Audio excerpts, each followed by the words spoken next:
Welcome to the Barbados Today News Brief for Wednesday, October the 9th, 2013. Here are some of the main stories in this publication.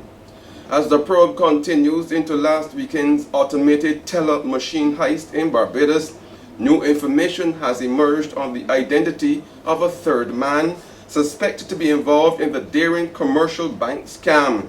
That's our big story, which can be found on page 3. And the Barbados High Court has thrown out a case in which a police officer sued the Attorney General and one of his own fellow officers in connection with an incident that occurred at the residence of former Chief Justice Sir David Simmons 5 years ago. For the details, go to our back page. Police have made a breakthrough in 2 recent murders, including that of dub artist Erwin Fatman Weeks, even as they hunt down a suspect in yet another shooting in the Ivy St. Michael last night. All these and more on pages 4 and 5. The former Prime Minister of Jamaica told the 18th Frank Worrell Memorial Lecture in Barbados last night that cricket is a potential creative industry which the Caribbean can export. Also check out pages 4 and 5 for the rest of this story.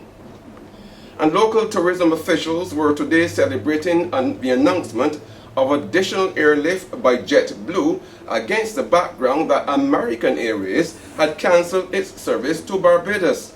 Book into pages 6 and 7 and see what this entails. A leading researcher in hydrology is painting a bleak picture of available fresh water for Barbados in the coming years. Meanwhile, more than 13,000 prospective property owners have been put on hold by the Town and Country Planning Development Office from developing their lands due to the unavailability of running water in the areas. Both stories are on pages 8 and 9. In Caribbean news now, a 23-year-old Jamaican woman has been remanded to prison in the Bahamas after being charged with trafficking in persons for the purpose of prostitution.